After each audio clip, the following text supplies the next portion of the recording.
There are certainly many more charges to come, but we are upgrading the initial charges of assault to murder in the first degree. This is a case that has touched the hearts of so many Americans, because to be gunned down on the streets on the nation's holiday is an outrage.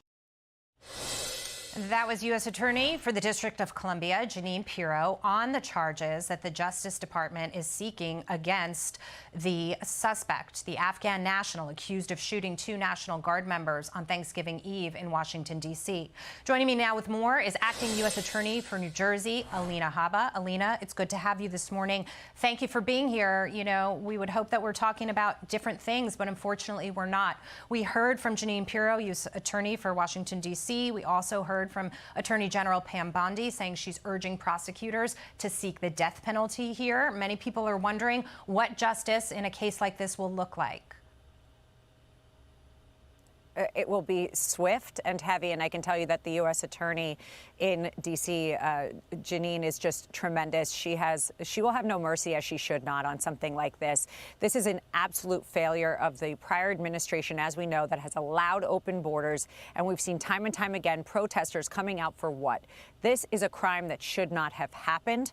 It was avoidable, and that is why this administration is so focused on, number one, getting illegals out, number two, getting people that were brought in that want to commit crime, that are not Americans, get out of our country. We don't want you here. If you don't love this country, we have no patience or time for you, and we will bring the law down when you hurt our patriots. And that is what happened here. This woman's life was taken too soon.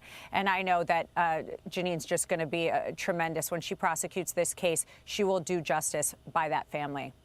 There are a lot of questions today about what we know about the suspect, what his ties were to the United States. We understand that he was working with the CIA in Afghanistan. I bring up again that image of folks clinging to airplanes as his chaotic withdrawal under President Biden was being carried out. Everybody was displaced everywhere, concerned about the Taliban coming in and the dangers that were lying ahead on the ground. But we didn't really think about the danger of bringing 80 to 100,000 people that we hadn't vetted properly into this country. And so if you were just able to say, well, I worked with the CIA and I was trying to help the Americans, you were brought over here. But we don't necessarily know that that was true. I think what you're implying is that there was a stringent vetting process under the prior administration, and that in itself is flawed. There was no process. We were allowing open borders. We were allowing criminals to come into our country, and then there were individuals that were saying that this should be a safe harbor, a safe haven.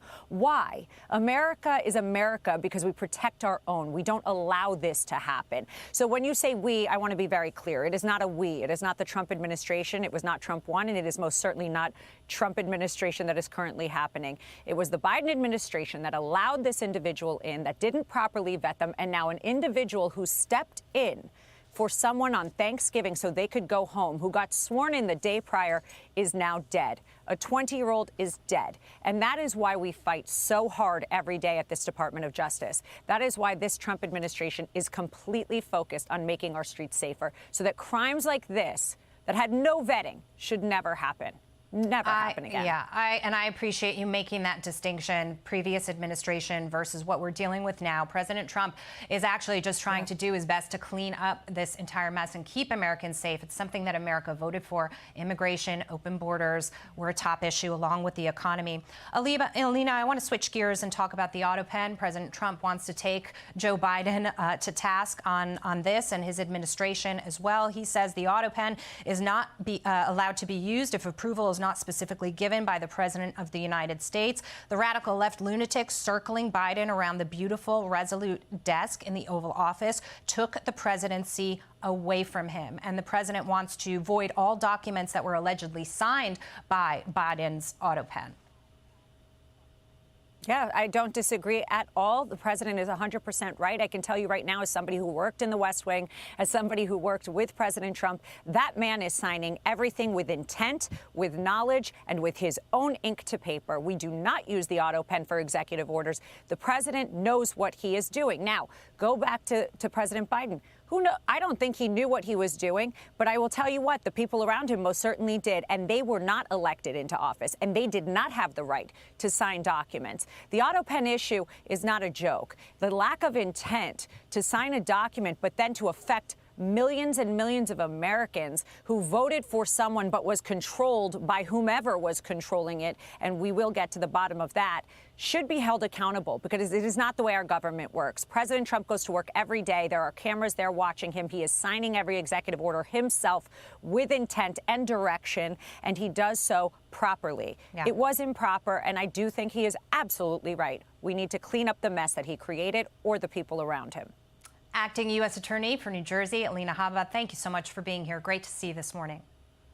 Hey everyone, I'm Emily Campagno. Catch me and my co-hosts Harris Faulkner and Kaylee McEnany on Outnumbered every weekday at 12 p.m. Eastern, or set your DVR.